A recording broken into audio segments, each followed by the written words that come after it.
Hello friends, welcome to study with crazy guru. Friends, आज के इस वीडियो में हम लोग डीआरडीओ सेप्टम 10 एएनए सेप्टम 10 है, एएनए सेप्टम 10 है। सेप्टम डीआरडीओ का जो एग्जाम है वो सेप्टम लेती है, लेकिन इसी में एएनए की ओर से जो जॉब नोटिफिकेशन निकला है, जो कि किसके किसके लिए है, स्टेनोग्राफर के लिए है, एडमिनिस्ट्रेटिव असिस्टेंट के इंग्लिश टाइपिंग और हिंदी टाइपिंग दोनों के लिए है, स्टोर असिस्टेंट इंग्लिश टाइपिंग और हिंदी टाइपिंग दोनों के लिए, सिक्योरिटी असिस्टेंट इसके लिए भी है। उसके बाद ड्राइवर में ही क्या आ जाता है, vehicle operator, fire engine driver. तो क्या है कि ये ड्राइवर के अंतर्गत आ जाता है। और फायरमैन, ये दोनों 10th बेस पे है, ये 12th बेस पे, और ये ग्रेजुएशन पे है। और इसमें भी दो है, ग्रेड 1 है जो ग्रेजुएशन पे है, और ग्रेड 2 है जो कि 12th बेस पे है। तो इसी का हम लोग जो क्लास है वो कंटिन्यू कर रहे हैं। तो वही क्लास, आज का जो क्लास है एप्टीट्यूड का क्लास चल रहा है, जिसमें हम टेस्ट सीरीज 5 देखेंगे। टेस्ट सीरीज 4 पहले ही देख चुके हैं, और एप्टीट्यूड का कुछ थ्योरी क्लास जो रूल नंबर सिस्टम का है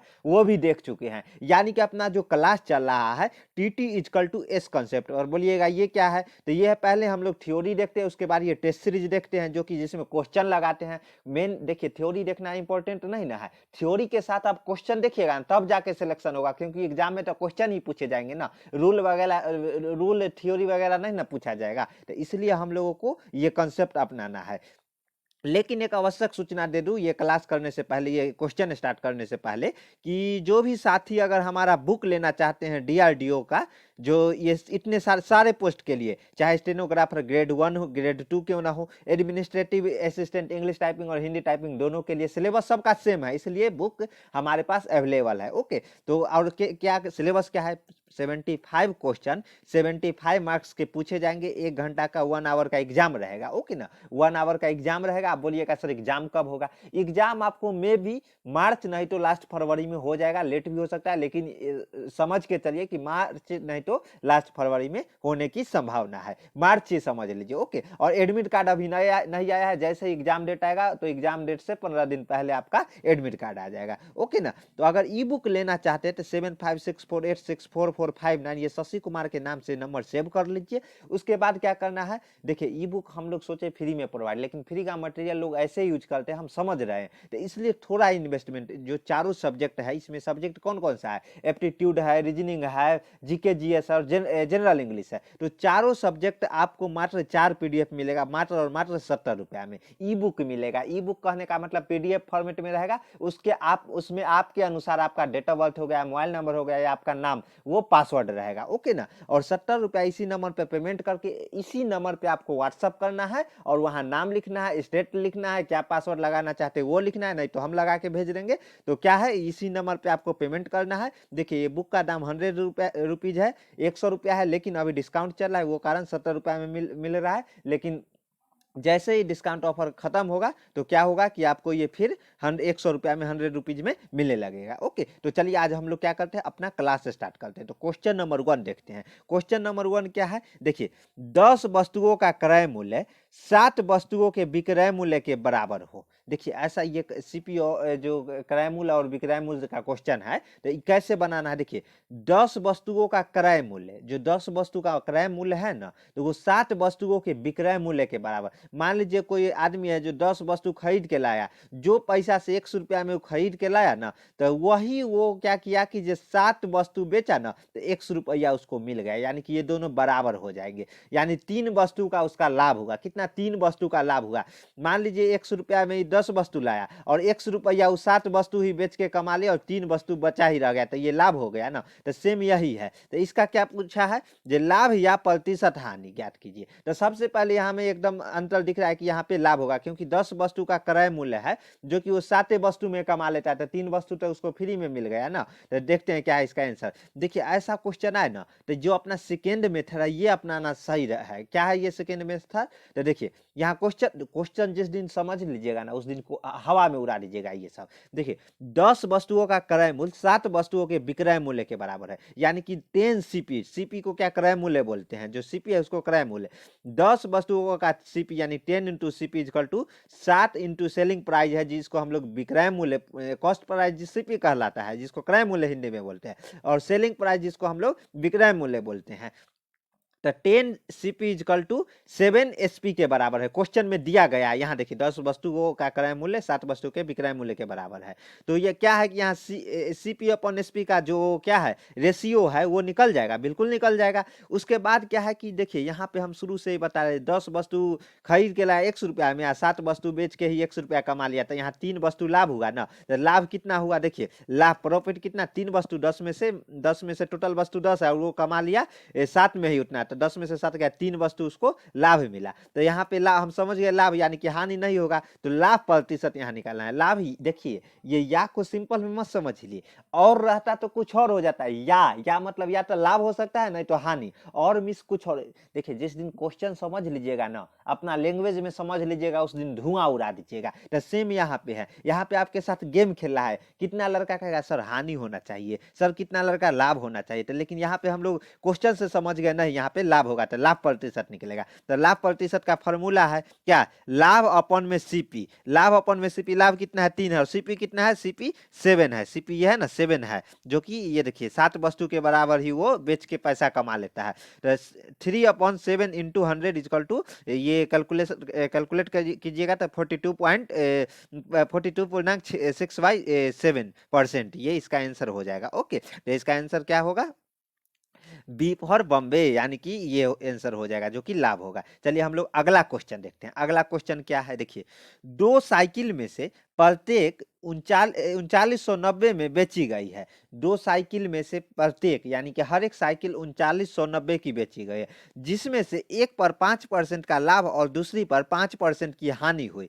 तो पूरे सौदे में लाभ या हानि प्रतिशत ज्ञात करें। क्या, पूरे सौदे में लाभ या प्रतिशत हानि ज्ञात करें। देखिए 2 साइकिल में प्रत्येक 3990 रुपया में बेची गई है, जिसमें से एक पर 5% का लाभ हुआ है और दूसरी पर 5% की हानि हुई है। तो पूरे सौदे में लाभ या हानि प्रतिशत ज्ञात करें। क्या, लाभ या हानि प्रतिशत ज्ञात करें। तो क्या है कि यहाँ देखिए ऐसा क्वेश्चन दिखे ना जब प्राइस सेम रहे और सेम ही क्या हानि हो और सेम ही लाभ हो, और ये पूछ दे कि लाभ या प्रतिशत, फिर से यह आ गए, यानी कि यहाँ पे ये क्लियर नहीं किया है कि आपको लाभ हो रहा है, कि आपको ही क्लियर करना है कि पहले लाभ हुआ कि हानि हुआ। तो ये कैसे क्लियर करेंगे, तो देखिए जब क्या है कि जो सेम प्राइस है और प्रतिशत जो इंक्रीज और डिक्रीज लाभ और हानि हुआ है सेम रहे ना, तो इसका एक ट्रिक है। क्या है, ऐसे स्थिति में हमेशा हानि ही होती है। जब सेम प्राइस रहता है और उसमें सेम प्रतिशत में लाभ और हानि होता है ना, तो ऐसा ट्रिक में क्या है कि आप जो सामने वाला जो विक्रेता है उसको हमेशा हानि होता है। बोलिएगा सर कैसे,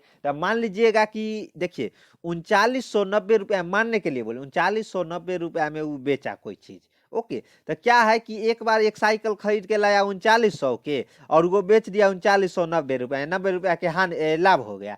फिर क्या किया, अगला दिन गया 3990 और प्लस 90 इतना का खरीद के लाया, लेकिन जो ग्राहक ले गया था वो बोला कि इसको जरूरी था, वो साइकिल बेचना था, तो 3990 प्लस 90 यानी कि 4180 रुपया में ये खरीद के लाया और 3990 ही में बेच दिया। तो इक्वल तो हो गया, लेकिन रूम जैसे किराया हो गया, उसका टाइम हो गया, ये वो कॉमन सेंस से भी, तो यहाँ पे क्या होगा, हानि ही होगा ना। मान लीजिए कि आप कोई वस्तु को क्या करते हैं 10 रुपया में बेचते हैं, 10 रुपया में बेचते हैं, तो एक बार उसको खरीद के लाए 8 रुपया में, तब बेचे तो 2 रुपया का लाभ हुआ। लेकिन अगला बेर गए तो उसको आप क्या किए 12 रुपया में खरीद के लाए और 2 रुपया का क्या हुआ, हानि हुआ। तो यहाँ तक पैसा सेम हो गया, लेकिन क्या हुआ कि जो आपको ये रूम रेंट हो गया, आपका मकान किराया हो गया, मतलब बहुत सारे फैक्टर देख सकते हैं, उसका टाइम हो गया, यानी कि उसको हानि ही हो गया। इसलिए यहाँ पे बोला जाता है ऐसे स्थिति में हमेशा हानि ही होती है, कॉमन सेंस। तो इसलिए इसका जब आर जो सेम दिया रहे 5% लाभ और 5% हानि, यानी आर 5% यहाँ लाभ ही हो रहा है और हानि भी 5% ही हो रहा है, तो इसका फॉर्मूला है। जब प्रतिशत हानि का पूछे ना, ये तो समझ गए जो हमेशा इसमें क्या होगा, जब प्राइस सेम में बेचेंगे और जो डर है वो भी क्या है, जो बेचने का लाभ और हानि है परसेंटेज सेम रहेगा, तो हमेशा हानि होगा। तो अब हमें क्या, हानि प्रतिशत यहाँ से तो निकालिए, हानि होगा, हानि प्रतिशत equal to R square upon 100%, यहाँ से ये सही हो जाएगा, जो कि आर के जगह कितना है 5 है। 5 है दोनों जगह, तो आर की जगह 5 है तो 5 का स्क्वायर यानी 25/100 यानी कि 0.25% इसका सही आंसर हो जाएगा। ओके ना, तो ये हो गया। उसके बाद अगला क्वेश्चन देखते हैं, ये समझ गए ना? नहीं समझते हैं तो नीचे कमेंट में बताइएगा, हम नेक्स्ट जो सीरीज लाएगा, जैसे ये टेस्ट सीरीज कितना है, टेस्ट सीरीज 5 है, अगर 6 आएगा तो 6 में हम उसका मेंशन कर देंगे जो ये क्वेश्चन स्टूडेंट नहीं समझे थे, फिर से हम उसे नए तरीका से समझाएंगे आपके तरीका से। ओके, तो इसलिए डरना नहीं है, बस कमेंट में कर देना है। ओके, तो क्या है अगला क्वेश्चन देखते हैं। देखिए, ए 4 किलोमीटर पर घंटा की चाल से पैदल चलता है। ए है जो 4 किलोमीटर पर आवर यानी कि ये 4 किलोमीटर पर आवर के स्पीड से 4 किलोमीटर पर घंटा के स्पीड से पैदल चलता है। उसके 4 घंटे बाद बी साइकिल द्वारा 10 किलोमीटर पर घंटा की चाल से उसके पीछे चलता है, यानी कि कितने 4 घंटे बाद।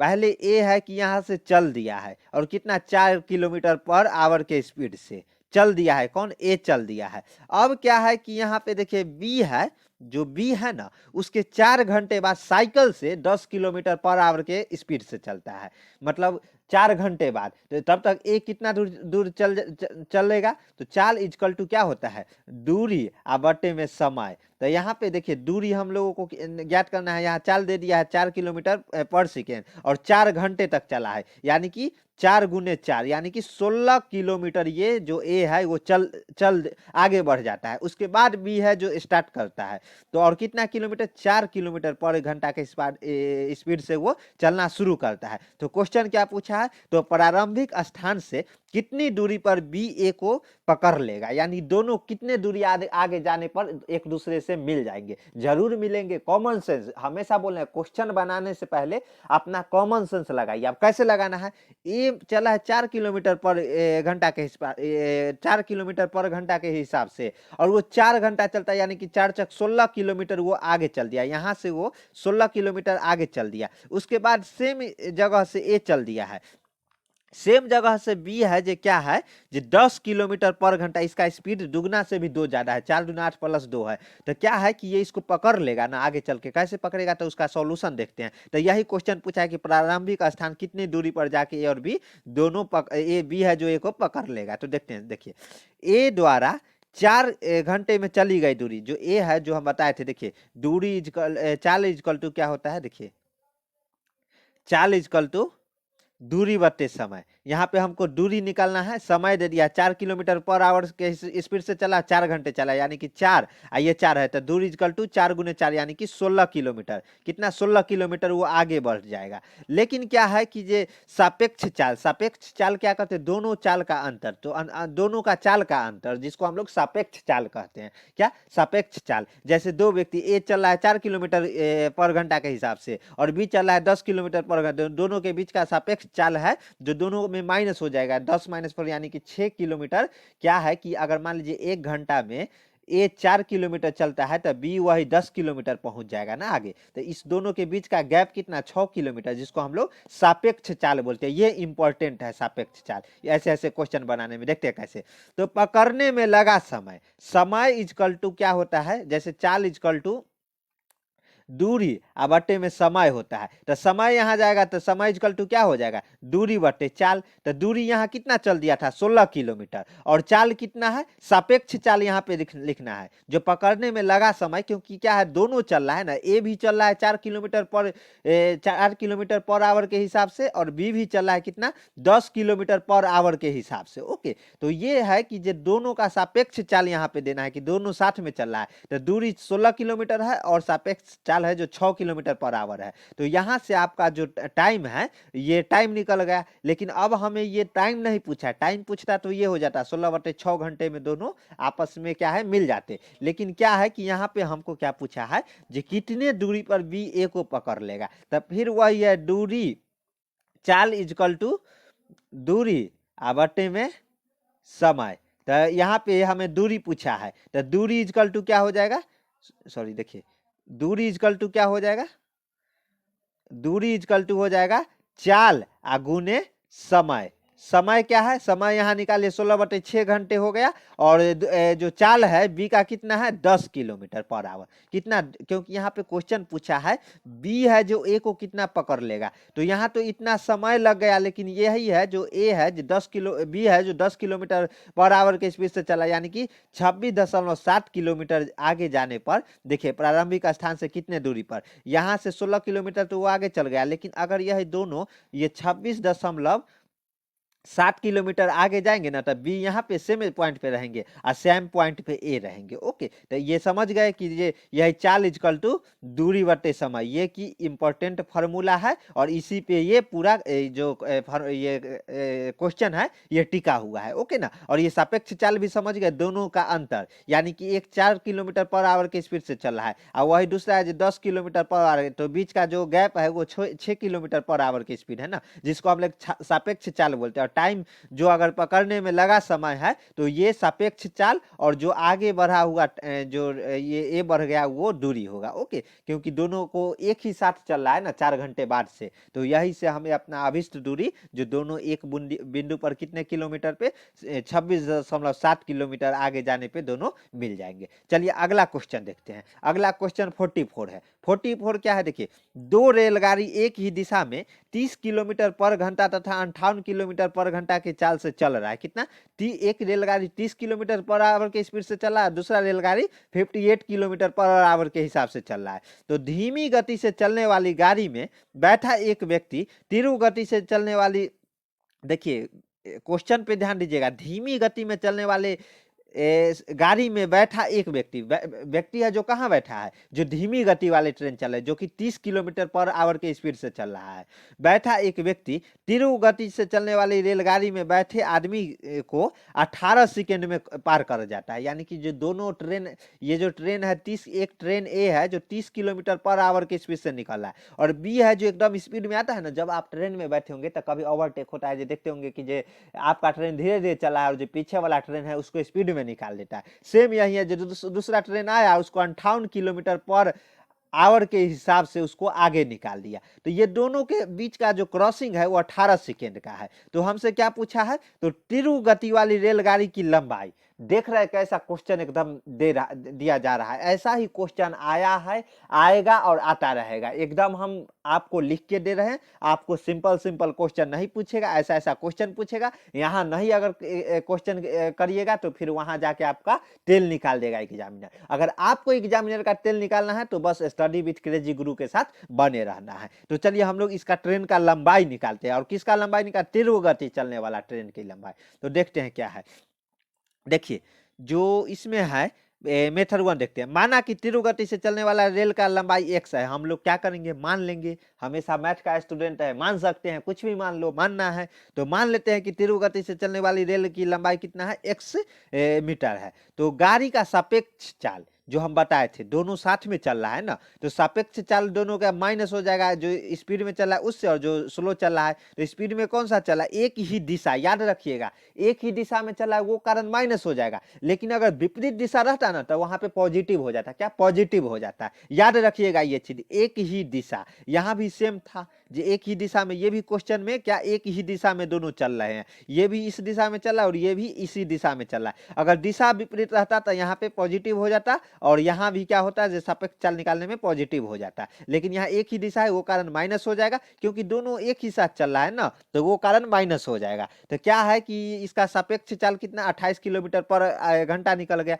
अब हम लोगों को क्या करना है कि इसको देखिए, यहाँ पे क्या है सेकेंड, क्वेश्चन पे इसलिए ना बोल रहे हैं जी आपके साथ एक एग्जामिनर खेलेगा, और आपको अगर हमारे साथ अभी से बने रहिएगा तो आपको हम एग्जामिनर के साथ खिलवा देंगे। कैसे, तो वो देखते हैं। देखिए जैसे यहाँ सेकेंड में दे दिया है और क्वेश्चन बोल दिया मीटर में, लोग रहते हैं एग्जाम के धुन में, एग्जाम देंगे, एकदम पास करेंगे ये वो, लेकिन ये सब नहीं देखते हैं, ब्लंडर मिस्टेक करके आ जाते हैं, वही कारण सिलेक्शन रुक जाता है। तो देखिए क्या है कि हमको यहाँ किलो में, और ये देखिए ऊपर जो दिया है वो किलोमीटर पर घंटा के हिसाब से दिया था, इसको हम लोगों को क्या करना है, मीटर पर सेकेंड में चेंज कर लेना है। तो अगर किलोमीटर पर आवर है उसको हम लोग अगर मीटर पर सेकेंड में करेंगे तो उसके लिए 5/18 से क्या करेंगे, क्या करेंगे, इंटू कर देंगे। अगर वही उल्टा करना है तो 18/5 से इंटू कर देना है, यानी कि किलोमीटर से मीटर में आएंगे तो 5/18 मल्टीप्लाई करेंगे, और वही उल्टा मीटर पर सेकेंड से किलोमीटर पर आवर के में जाएंगे तो क्या करेंगे, 18/5 से कर देंगे। लेकिन यहाँ पे हमको क्या करना है, किलोमीटर पर आवर के को मीटर पर सेकेंड में, तो 5/18 से मल्टीप्लाई कर देंगे। ओके, उसके बाद क्या है, चाल इजकल टू हमेशा जानते हैं दूरी बटे समय। यहाँ दूरी हम लोग किसको मानेंगे, लेंथ को मानेंगे, जो कि जो ट्रेन का तीव्र गति से चलने वाला जो ट्रेन है उसका एक्स जो मीटर लेंथ है, लेंथ मतलब क्या, डिस्टेंस ही हुआ ना, यहाँ से बीच का जो ट्रेन का डिस्टेंस है वो निकालना है, तो वही उसी को हम लोग लेंथ मानेंगे। उसके बाद क्या है कि 18, अब बोलिएगा सर ये 18 दूरी क्या है, दूरी बटे समय, तो ये 18 कहाँ से आया भैया, क्वेश्चन में दिया हुआ है, देखिए 18 सेकेंड में क्रॉस कर जाती है, कितना, 18 सेकेंड में। और यहाँ पे हमको क्या करना है, चाल है जो निकालना है, क्या चाल निकालना है, तो चाल निकालना है, और ये चाल दिया हुआ है, चाल कैसे दिया हुआ है, यहाँ से ये निकाल लिए ना चाल, जो गाड़ी का सापेक्ष चाल है, जो सापेक्ष चाल ही रहता है ना, तो सापेक्ष चाल हम लोगों ने निकाल लिया है 28 गुने 5/18, और x निकालना है, दूरी ही निकालना है ना, लंबाई का लेंथ निकालना है, तो लेंथ, तो यहाँ पे x है x/18, और ये चाल इजकल टू ये है, तो x का वैल्यू इजिली 140 मीटर हो सकता है, तो वही है। उसके बाद मेथड 2 में ये क्या किया है, सेम यही है, इसको केवल सिंपल फॉर्मेट में कर दिया है, सापेक्ष चाल निकाल लिया जो कि 28 किलोमीटर पर आवर हो गया। ओके, उसके बाद लंबाई है, तो लंबाई यहाँ देखिए, ये लंबाई को हम लोग दूरी मानते हैं, तो दूरी इजकल टू क्या होता है, दूरी इजकल टू होता है चाल गुने समय, तो समय 18 सेकेंड है, 28 किलोमीटर पर आवर है, तो इसको क्या किया है, मीटर पर सेकेंड में चेंज कर लिया है 5/18 से, तो सेम इसको सिंप्लीफाई कर दिया, ये कोई सेकेंड मेथड इसको हम लोग नहीं बोल सकते, इसी का ये सिंप्लीफाई वर्जन है। आप भी जब प्रैक्टिस कीजिएगा ना, तो ये ऐसे क्वेश्चन को ऐसे 2 मिनट में उड़ा दीजिएगा, अभी ना टाइम लग रहा है, अभी समझा रहे हैं तब ना, जब प्रैक्टिस कीजिएगा तो ये उड़ा दीजिएगा। ओके ना, तो चलिए अगला क्वेश्चन देखते हैं, देखिए 45, 32 लीटर अल्कोहल में विलियन 12% जल है, जो 32 लीटर अल्कोहल है जिसमें 12% क्या है, जल है, तो 26 लीटर अल्कोहल उड़ जाता है। अल्कोहल क्या उड़ने वाला रहता है ना, हमेशा जैसे पेट्रोल में ही अल्कोहल रहता है तो क्या वो उड़ जाता है, कभी कभी दारू ही पीते हैं तो क्या दारू को ऐसे छोड़ देंगे तो वो जल्दी इवेपोरेट होकर उड़ जाता है, तो सेम यहाँ पे क्या है, 36 लीटर क्या है कि ये अल्कोहल उड़ जाता है, तो शेष विलियन में जल की मात्रा ज्ञात करें, यानी कि जल की मात्रा ये पूछ रहा है। तो क्या इस प्रकार के क्वेश्चन किस प्रकार बनाएंगे, तो देखिए सीधा बात है कि हम लोग पहले जो 32 लीटर है उसमें 12% है, तो इसको रियल नंबर में हम लोग क्या करेंगे, कन्वर्ट करेंगे, 32 लीटर में 12% जल कितना लीटर है, तो ये देखिए 32 लीटर में जल का मात्रा यानी 32 का 12%, 32 का प्रतिशत वाला खेल है 12%, तो 32 इंटू 12/100 यानी 32 गुने 12/100, तो ये हो गया इस 96/25 क्या है, लीटर पानी है। लेकिन क्या होता है कि 26 लीटर अल्कोहल है वो उड़ जाता है, तो 32 लीटर अल्कोहल था जिसमें से अगर 26 माइनस उड़ गया तो शेष कितना, 6 लीटर ही अल्कोहल बचा ना, तो उसके बाद ये पूछ रहा है कि शेष विलियन में जल की मात्रा क्या होगी, ये पूछ रहा है, जो शेष विलियन बच जाता है उसमें जल की मात्रा क्या हो जाएगी, तो ये पूछा है। तो इसमें हम लोगों को क्या माना कि शेष विलियन में जल की मात्रा x% है, तो क्या करना है कि ये देखिए जल तो टोटल इतना है, जल नहीं ना उड़ रहा है, केवल क्या अल्कोहल उड़ रहा है, जो अल्कोहल है वो उड़ा है, तो क्या करना है, जो 6 लीटर है 6 का x% जल हो गया, लेकिन इतना ये जल नहीं उड़ा है, यानी कि इसके बराबर हो जाएगा 96/25 जल। क्वेश्चन में कहीं इसलिए लड़के कंफ्यूज हो जाते हैं, जैसा अल्कोहल उड़ा होगा तो जल भी उड़ गया, आपको वहां साइंटिस्ट नहीं बनना है, आपको क्वेश्चन सॉल्व करना है, तो जो क्वेश्चन में बताया गया है वही अनुसार, घर से कुछ नहीं लेके जाना है, जिस दिन घर से कुछ लेके एग्जाम में चले जाइएगा ना सिलेक्शन भूल जाइएगा, इसलिए हम बोल रहे हैं कि अभी से प्रैक्टिस कीजिए, आपको घर से कुछ नहीं ले जाना है, अभी केवल मेहनत करना है, वो रंग कहाँ एग्जाम हॉल में दिखाएगा। तो यहाँ जल नहीं उड़ा यानी कि जल टोटल तो 96/25 लीटर ही हो गया ना, और अल्कोहल है जो नया रेशियो बना है 6 लीटर में कितना x% क्या होगा, जल होगा, तो 6 का x% यानी 6 गुने x/100 यही लिख दिया है, यहाँ से x सिंपल निकाल लिया है जो कि 64% क्या है, जल है। यहाँ प्रतिशत में दिया हमको, प्रतिशत में ही पूछा है यानी कि 64% है। ओके, अगर रियल नंबर बोलता तो फिर इस तरह हम लोग उसको निकाल सकते थे। पहले क्या था कि क्वेश्चन में लीटर में अल्कोहल दिया और परसेंट परसेंट दे दिया जल का, तो उसको हम रियल नंबर में कन्वर्ट किए। लेकिन जल सेम रहेगा तो वही जल सेम के आधार पर हम लोग जो नया बिलियन है, जो अल्कोहल उड़ने के बाद है, उसमें जल का प्रतिशत निकाल दिए, जो कि 64% है। ओके, तो ये हो गया। उसके बाद अगला क्वेश्चन देखते हैं क्या है। नवीन को 8 महीने की औसत मासिक खर्च में 210 रुपया तथा अगले 4 महीने में 250 रुपये, यानी कि जो नवीन है उसको 8 महीने की जो औसत मासिक खर्च है उसमें 210 रुपया लगता है, और अगला 4 महीना है उसमें 250 रुपया, यानी बढ़ गया, उतना लगता है। यदि उसने शेष वर्ष में, यानी कि टोटल 8 वर्ष, 8 महीना और प्लस 4 महीना, 12 महीना हो गया, यानी एक वर्ष में उसने 1500 रुपया की बचत की, यानी ये सब खर्च करने के बाद वो 1500 रुपया की क्या है बचत की, तो उसकी मासिक जो औसत आय है, मासिक आय नहीं पूछा है, मासिक औसत आय पूछा है। मासिक औसत आय मतलब पर महीना वो औसतम वो कितना कमा लेता है, ये पूछा है। और औसत खर्च हमें दे दिया है 8 महीना और 4 महीना या 12 महीने का, और ये भी बता दिया है उसका बचत कितना है। अब हमें क्या पूछा है, मासिक औसत है, इसलिए ना बोल रहे हैं क्वेश्चन जिस दिन समझ लीजिएगा, क्वेश्चन को तोड़ दीजिए, और क्वेश्चन को तोड़ दीजिएगा तो इजिली ये सब क्वेश्चन बना दीजिएगा। तो चलिए देखते हैं। देखिए, नवीन का कुल वार्षिक खर्च है जो कि कितना है, कुल वार्षिक खर्च 210 गुने 8, ये 8 महीना का हो गया। 4 महीना 250 गुने 4, ये 4 महीना, 12 महीना में जो एक वर्ष में टोटल ऐड हो जाएगा ना, तो वही 210 गुने 8 है, 250 गुने 4 टोटल, ये देखिए ऐड हो गया ना, तो ये इसका वार्षिक खर्च है जो कि 2680 रुपया। ये कैलकुलेट करने का काम है वो आपके ऊपर है, क्योंकि ये वीडियो को रोकिए, कैलकुलेट कीजिए, कैलकुलेट नहीं कीजिएगा तो वहां आप धोखा में पड़ जाइएगा, इसलिए अभी से आदत बनाइए। ओके ना। तो देखिए, नवीन का कुल वार्षिक आय कितना है, तो कुल वार्षिक आय हो गया, ये तो खर्च हो गया, और बचत कितना कर लेता है, 1500 रुपया। देखिए कैसे कैसे क्वेश्चन, मतलब तो टोटल हो जाएगा, जो खर्च करेगा वो और बचत करेगा वही ना, बीच में वो कुछ नहीं ना किया। तो 2680 प्लस 1500, यानी कि 4180 रुपया वो क्या है, उसका कुल वार्षिक आय है। क्या कुल वार्षिक आय कितना, 4180 रुपया। वो 12 महीना में 4180 रुपया कमा लेता है। कितना, 4180 रुपया वो कमा लेता है। लेकिन क्या है कि 4180 रुपया वो कमा लेता है, और उसमें से वो 1500 रुपया बचा लेता है, और बाद बाकी जो 2680 है वो खर्च कर लेता है। तो इसका क्वेश्चन ये नहीं पूछा जो उसका वार्षिक आय कितना है, ये भी पूछ सकता था जो उसका वार्षिक आय कितना है, तो 4180, और एक स्टेप आगे बढ़ गया है, तो क्या है, मासिक औसत आय। तो मासिक यानी कि एक वर्ष में कितना, 12 महीना होता है ना, तो ये साल भर का है, तो एक महीने का जो औसत आय है 4180 डिवाइडेड बाय 12 महीना होता है, मतलब एक वर्ष में 12 महीना, तो यही इसका जो मासिक औसत आय है वो 348 रुपया 33 पैसा है। कितना, 348 रुपया 33 पैसा उसका मासिक आय है। और जो खर्च करता है वो कितना, ये 8 महीना 210 रुपया किया, और अगला 4 महीना है वो 250 रुपया किया। जो टोटल खर्च वो मान लीजिए 2680 रुपया वो खर्च किया, 1500 बचाया, टोटल उसका जो मासिक वेतन है वो पर ईयर वेतन है 4180 रुपया है। ओके ना। तो ये हो गया इसका मासिक आय कितना, एक महीना में वो 348.33 रुपया कमा लेता है। चलिए ये तो हो गया, ये क्वेश्चन समझ गए होंगे।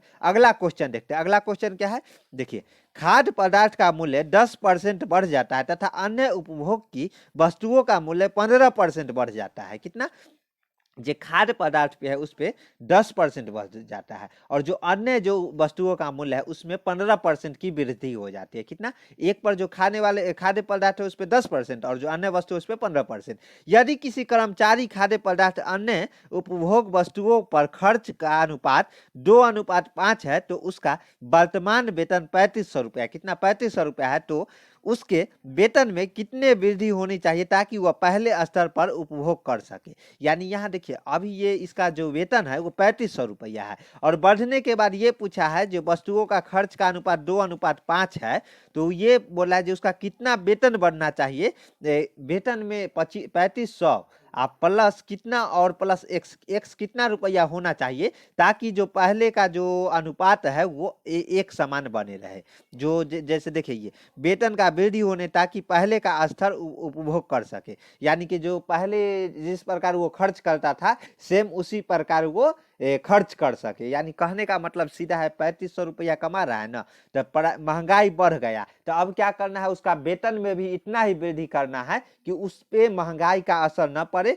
2:5 के रेशियो में ही वो खर्च कर सके। तो इस तरह का हम लोग क्वेश्चन देखते हैं। तो देखिए क्या है, सबसे पहले हम इसमें क्या करेंगे, जो मेथड 2 प्रेफर करेंगे। मेथड 1 टेल निकल जाएगा एग्जाम में, अगर मेथड 2 से अगर सॉल्व इसका थ्योरी क्लास पढ़ाएंगे ना तो दोनों मेथड पढ़ाएंगे, लेकिन यहाँ पे मेथड 2 देखेंगे। जब इस प्रकार का जो खर्च का अनुपात है, जो देखिए यदि कर्मचारी का जो खाद्य तथा अन्य उपभोग पर खर्च का अनुपात है 2:5 दिया रहे ना, तो इसको हम लोग एक फॉर्मेट में ले आएंगे, 100 के फॉर्मेट में। यानी 2 है, इसको हम लोग 200 मान लेंगे, और जो 5 है उसको 500 मान लेंगे। ओके, तो 2 क्या है, 200, यानी कि इसमें क्या 200 रुपया मान लीजिए कि जो खाद्य पदार्थ का इसका खर्च है, और जो 5 है 500 रुपया है अन्य उपभोग वस्तुएं पर उसका खर्च है। ओके ना, तो ये क्या है कि यहाँ पे 200 और 500 पहले वो खर्च करता था, टोटल खर्च उसका 700 रुपया था। लेकिन क्या है कि जो खाद्य पदार्थ पर 10% की वृद्धि हो गया, और जो 15% पर है अन्य पर वृद्धि हो गया। जो वृद्धि यहाँ पे दे दिया है ना, खाद्य पदार्थ पे 10% और अन्य उपभोग पर वस्तुओं का कीमत में मूल्य 15% बढ़ जाती है।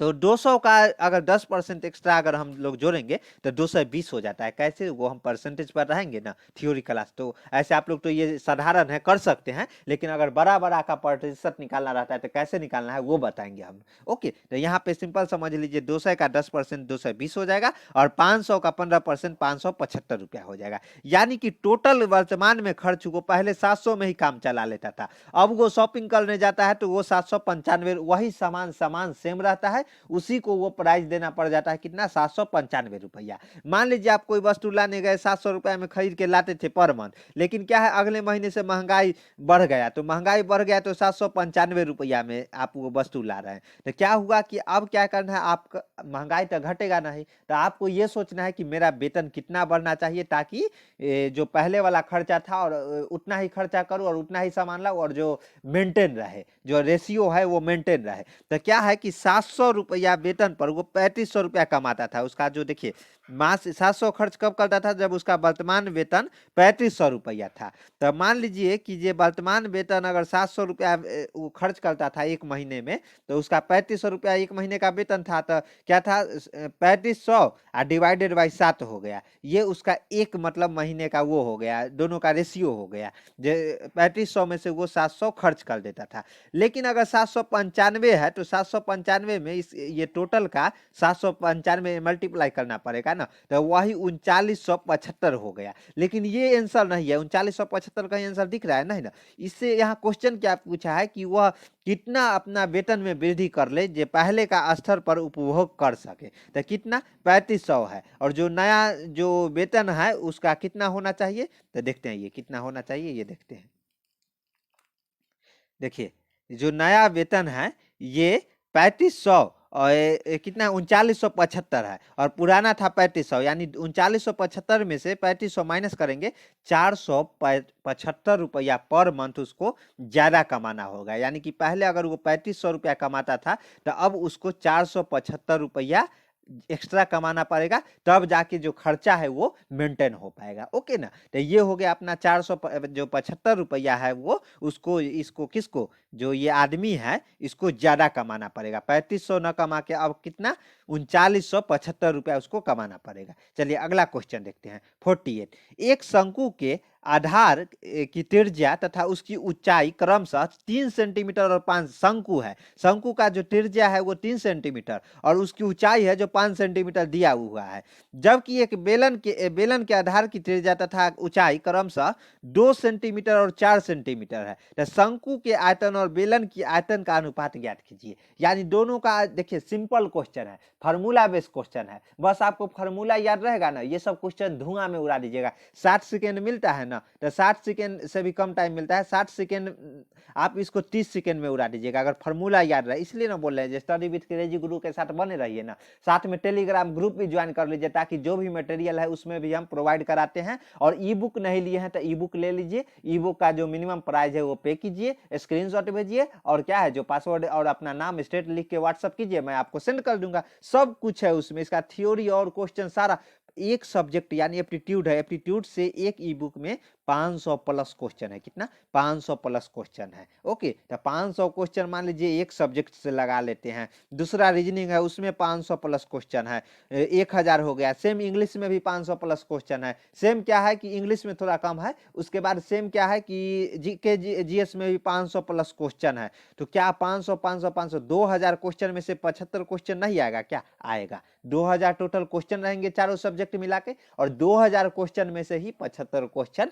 आएंगे। ओके ना? तो चलिए ये तो हो गया। अब क्या है कि ये कैसे बनेगा? तो देखिए, शंकु का आयतन होता है, आयतन फॉर्मूला बेस्ड क्वेश्चन है, 1/3 pi are square h, 1/3 pi are square h, जहां आर त्रिज्या है और एच क्या है? ऊंचाई है। तो यहाँ दोनों दिया गया है, तो ये शंकु का आयतन हो गया। उसके बाद बेलन का आयतन क्या होता है? Simple, pi are square H, ये बेलन का हो गया। 1/3 आगे लगा दीजिए ना, पाई आर स्क्वायर एच, तो ये क्या हो जाएगा? शंकु का हो जाएगा। दोनों का अगर रेशियो पूछा है तो दोनों का जो अनुपात कर दीजिएगा ना, ये देखिए ये आ गया 15 पाई और ये 16 पाई। तो किसका किसका अनुपात पूछा है? पहले देखिए, ये क्वेश्चन भी देखना जरूरी है। शंकु के आयतन बेलन, शंकु के आयतन का बेलन का अनुपात के रेशियो, पहले शंकु रहेगा, शंकु डिवाइडेड बाय बेलन। तो शंकु कितना है? देखिए शंकु कितना है? 15 पाई, और बेलन कितना है? 15 पाई, और बेलन कितना है? 16 पाई, यानी कि पाई से पाई कैंसिल, यानी कि 15 रेशियो 16, तो 15 रेशियो 16। ओके, तो इसका ये आंसर हो जाएगा, जो कि 48 कहाँ पे है? तो सी में है। कहाँ? सी में। देखिए ये है ना आंसर। अगला क्वेश्चन देखते हैं क्या है। देखिए अगला क्वेश्चन क्या है। एक बॉक्स में पेन, पेंसिल और रबर 3:2:1 के अनुपात में है। जो इसका संख्या का अनुपात दे दिया है। एक बॉक्स में पेन है, पेंसिल है और रबर का अनुपात है 3:2:1 अनुपात के में है। यदि प्रत्येक पेन, पेंसिल और रबर का मूल्य कितना? 3 रुपया, 2 रुपया और 2 रुपया, यानी कि पेन का मूल्य कितना? 3 रुपया, पेंसिल और रबर का 2-2 रुपया है, तो पूरे डिब्बे का खर्च की गई राशि कितना है? 720 रुपया है। तो बॉक्स में पेनों की संख्या ज्ञात कीजिए। यानी यहाँ पे आपको देखिए क्या किया है, ये संख्या वाला केवल तीनों का अनुपात दे दिया है। उसके बाद तीनों का जो कीमत है वो हमें बता दिया है कि जो पेन का कीमत कितना? 3 रुपया होगा, और पेंसिल और रबर का कीमत 2 रुपया और 2 रुपया होगा। उसके बाद ये भी बोल दिया है जो पूरे डिब्बे पर खर्च की गई कुल राशि 720 रुपया, जो टोटल राशि है वो 720 रुपया का मटेरियल है। ओके, तो यहाँ पे हमें क्या पूछा है? जो बॉक्स में पेनों की संख्या, तीनों का नहीं, पेनों की केवल संख्या पूछा है। तो इसका सॉल्यूशन हम लोग देखते हैं। सबसे पहले ये तो देख लेंगे कि पेन, पेंसिल, रबर संख्या का अनुपात देखिए कितना है। ये देखिए 3:2:1, यानी कि यहाँ हम लोग x मान लेंगे। 3x/2x/x है। ओके, तो यहाँ पे x जो है वो संख्या हो जाएगा तीनों का। मान लीजिए 3, यहाँ पे अनुपात है ना 3, 2 और 1, तो यहाँ पे हम लोग x मान लेंगे। Total 3x into 2x into x। Okay, तो ये टोटल संख्या हो जाएगा 3x इंटू नहीं प्लस 2x प्लस 4, ये x इक्वल टू टोटल संख्या निकल जाएगा। तो टोटल संख्या भी नहीं पूछा है, केवल हमको पेन का 3x पूछा है। तो हम लोग पहले x निकालते हैं। तो x कैसे निकालेंगे? तो देखिए पेन का जो और जो प्राइस दे दिया है, तो प्राइस कितना है? पेन का है 3 रुपया और बाद बाकी दोनों का 2-2 रुपया है। तो अनुपात भी सेम होगा 3:2:2, क्योंकि पेन का है कितना? 3 रुपया, और पेंसिल और रबर का 2-2 रुपया है। उसके बाद क्या है जो पेन, पेंसिल, रबर का कुल मूल्य का अनुपात, कुल मूल्य क्या हो जाएगा? दोनों मल्टीप्लाई हो जाएगा। 3x इंटू 3 यानी 9x हो जाएगा। उसके बाद 2x इंटू 2 4x हो जाएगा। उसके बाद क्या है? x इंटू 2 यानी 2x हो जाएगा। तो ये टोटल क्या है? जो कुल मूल्य है, कुल मूल्य का अनुपात। तो कुल मूल्य हमें दिया भी गया है, इसलिए ना कुल मूल्य यहाँ पे निकाले है। कुल मूल्य कितना है? जो टोटल लागत है कितने का मटेरियल है? 720 रुपया का है। और हमने निकाल भी लिया कि ये कुल मूल्य कितना होगा? 9x ratio 4x ratio 2x। तो ये तीनों को ऐड कर देंगे ना, तो ये कुल मूल्य है ना, तो कुल मूल्य के बराबर 720 के बराबर हो जाएगा 9x plus 4x plus 2x। तो यहाँ से हम लोग सिंपल x निकाल लेंगे जो कि 48 हो जाएगा। यहाँ टोटल आ गया, x आ गया, लेकिन हम लोगों को यहाँ क्या करना है कि टोटल नहीं आ गया, यहाँ x निकल गया, जो कि अनुपात में हम लोग माने थे x है, जो उससे डिवाइड, क्योंकि यहाँ अनुपात में जब दिया रहेगा ना, जब ये अनुपात समानुपात बढ़ाएंगे तब बताएंगे जो x क्यों मानते हैं। ओके, तो अभी सिंपल भाषा में समझिए कि ये अनुपात 3x 2x और x हो गया, और टोटल प्राइज जो प्राइज दिया रहेगा उससे मल्टीप्लाई हो जाएगा, जो कि कुल मूल्य हो जाएगा। और कुल मूल्य किसके बराबर 720 है, तो 720 के सबको ऐड करेंगे तो वो 720 जो 9x 4x और 2x है ऐड करेंगे तो ये 720 के बराबर हो जाएगा। तो यहाँ से हमको x का वैल्यू निकल गया, लेकिन क्वेश्चन में क्या पूछा है, जे पेनों की संख्या, तो पेन कितना है 3x है, तो x निकल गया, तो 3 × 48 यानी कि 144 क्या है, 144 उसमें पेन है। और जो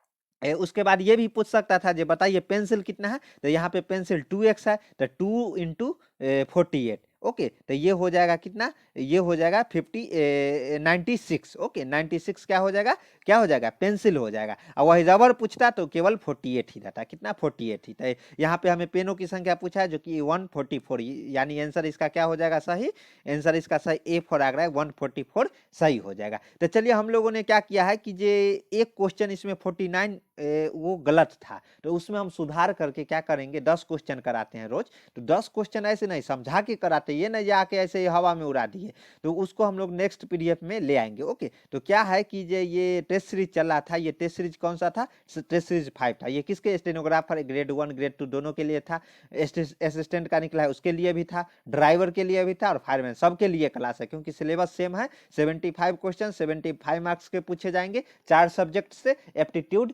रीजनिंग, जीके जीएस और जनरल इंग्लिश। अगर ई बुक नहीं लिए हैं तो बस इसी नंबर पे 7564864459। अब कितना स्टूडेंट कंफ्यूज है, सर जो पढ़ाते हैं वही ई बुक में है क्या, नहीं ये नहीं है, ये पढ़ाने का जो तरीका है ये अपना अलग, सेम चीज क्यों देंगे आपको, सेम वहां पे इतना सिंपल भाषा में थ्योरी प्लस क्वेश्चन इस तरह वहां पे डाले हुए हैं कि आप यहाँ से यहाँ, ये तो क्लास करना है, ये नहीं जो ये क्लास नहीं, ये क्लास कीजिएगा तभी वो इफेक्टिव होगा ई बुक, ये क्लास करना है, उसके बाद ई बुक देखिएगा ना तो आप एक अलग नॉलेज ले लीजिएगा, एग्जाम ऐसे फोड़ के आ जाइएगा जो क्या बताए, जब एग्जाम में बैठिएगा ना तब हमें एक बार याद कीजिएगा, नहीं नहीं स्टडी विथ क्रेजी गुरु भी कोई यूट्यूब चैनल था, वहीं से पढ़ के आए हैं, तो ये क्वेश्चन बन रहा है। और इसलिए ना यहाँ चारों सब्जेक्ट का तैयारी चल रहा है, इंग्लिश का भी चल रहा है, एप्टीट्यूड का भी चल रहा है, रीजनिंग का भी चल रहा है, और जीके जीएस का भी चल रहा है। ये नहीं जे कि एप्टीट्यूड ही चला है, यहाँ चारों सब्जेक्ट का डीआरडीओ सेप्टम एएनए की ओर से जो जॉब नोटिफिकेशन इतने सारे निकले हैं, ये सब का तैयारी करवाया जा रहा है और चारों सब्जेक्ट का तैयारी चल रहा है। चलिए मिलते हैं नेक्स्ट वीडियो में, लेकिन आप लोगों को हम बता दें कि वीडियो अगर हमारे चैनल पे नए हैं तो चैनल को सब्सक्राइब कर दीजिए और अपने दोस्तों के बीच भी शेयर कीजिए, जो यहाँ एकदम झमाझम तरीका से जो डीआरडीओ सेप्टम 10 एएनए का जो तैयारी है वो चल रहा है। ओके ना,